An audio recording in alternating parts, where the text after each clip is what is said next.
Saya itu alhamdulillah hafal silsilah ulama-ulama Banten. Dari mulai tokoh yang paling atasnya, sampai turunan muridnya, sampai nyambung kemudian yang bikin-bikin ormas sampai di Indonesia. Kita ambil satu aja. Kenal Syekh Nawawi Al-Bantani? Kenal di mana tuh? Lahir baru kemarin kenal Syekh Nawawi. Alhamdulillah. Syekh Nawawi Al-Bantani dari Tanara. Saya ambil satu muridnya saja. Punya murid namanya Abuya Kiai Syekh Asnawi Caringin. Di Banten itu banyak kota Caringin. Tangerang ada Caringin tuh, Cisoka. Di situ ada Abuya Kiai Haji Yusuf bin Sa'id. Di antara muridnya itu ada Abuya Uci Turtusi, Allah yarham alaih, dari Cilonggok. Ya, itu di antara gurunya itu Abuya Yusuf bin Sa'id selain ayahnya, Abuya Ramli, Dimyati Ramli. Itu Kiai Asnawi di Caringin yang di Labuan. Berangkat kemudian ke Mekah, belajar dari Syekh Nawawi Al-Bantani gurunya. Itu juga bertemu dengan teman akrabnya dua. Yang dua ini kelak mendirikan dua ormas besar di Indonesia. Satu Syekh Muhammad Darwis, yang kemudian diganti namanya oleh gurunya menjadi Syekh Ahmad Dahlan.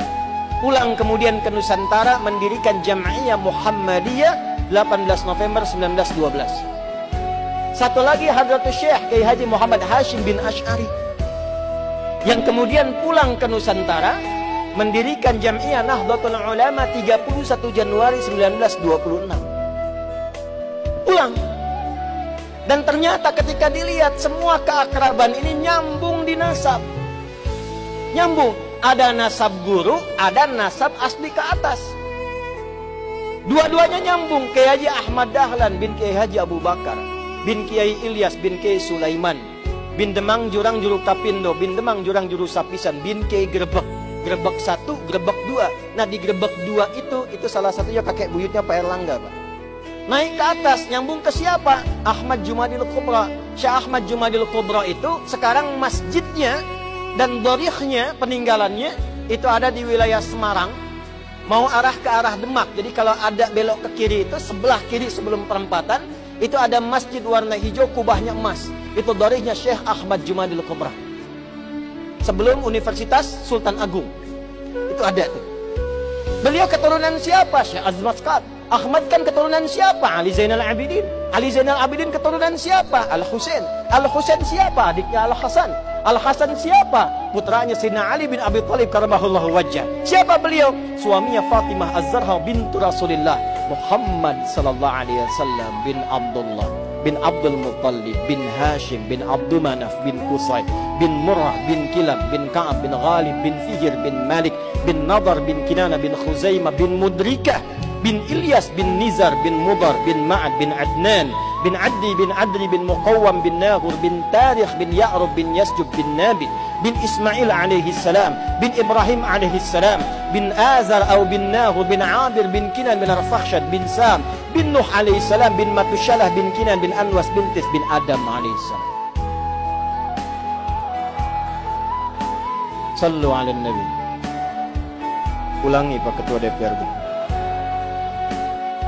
Kiai Hashim juga begitu. Cuma ketemunya nanti di Joko Tingkir, Pangeran Benawa, keturunan 23 dari Nabi SAW. Kiai Haji Muhammad Hashim bin Asy'ari bin Abdul Wahid bin Abdul Halim. Abdul Halim dikenal dengan Pangeran Benawa, nama bekennya dikenal dengan Joko Tingkir bin Abdul Aziz bin Abdul Rahman. Siapa itu beliau? Walid Raden Ainul Yakin. Siapa beliau? Anak dari Sunan Giri. Nyambungnya lagi ke atas seperti nasabnya Kiai Haji Ahmad Dahlan. Dua-duanya bersaudara. Dua-duanya bikin ormas. Dua-duanya punya teman akrab, Syekh Asnawi dari Caringin, Banten. Menularkan murid-murid, diantaranya ada yang di Tangerang juga. Di Ciputat ada Ustadz Mehmet. Jakarta Kiai Haji Ahmad Khatib. Ya itu menantunya. Istrinya itu Ratu Iyot namanya. Ya, turun. Itu diantara sekian banyak. Pakunya di mana? Banten. Dari situ kemudian nyambung sampai turun kemudian nasab-nasab itu tersambung sampai tuan gurunya dari nasab tariqahnya Syekh Abdul Qadir Al-Jailani. Dari nasab kepemimpinannya sampai ke Prabu Siliwangi. Punya 3 orang anak. Abdullah Iman dikenal dengan Walang Sungsang, Syarifah Mudaim, Kemudian satu lagi siapa? Raja Sengara. Syarifah Mudaim berangkat dengan kakaknya Abdullah Iman ke Mekah. Lalu bertemulah di situ dengan Syarif Abdullah. Syarifah Mudaim menikah dengan Syarif Abdullah, melahirkan Syarif Hidayatullah. Pulang kemudian ke daerahnya, bertemu dengan kakeknya Prabu Siliwangi, diberi daerah di Gunung Jati, dikenal dengan Sunan Gunung Jati. Punya anak-anak, anak pertama laki-laki Muhammad. Anak perempuannya dinikahkan dengan Panglima Pasai, dikenal dengan Fathullah atau Faletehan. Menikah kemudian, lalu bertugas di wilayah kemudian dikenal dengan Batavia, membebaskan Batavia dari kungkungan penjajah pada saat itu di bulan Juni 1527. Makanya sampai sekarang milad Jakarta itu di Juni. Maka kemudian dirubah namanya, diambil dari surat Al-Fatah. Ya, surah ke-48 ayat pertama. Inna fatahna laka fatham mubina.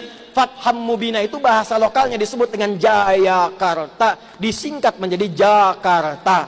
Dari keturunannya turunlah kemudian Maulana Hasanuddin. Maulana Hasanuddin kemana? Di Banten. Sampai kemudian nyambung ke Makassar. Di Banten ini luar biasa. Banten ini pakunya. Banten ini imannya kuat. Jadi kalau ada orang Banten kemudian imannya lemah, dipertanyakan kebantenannya.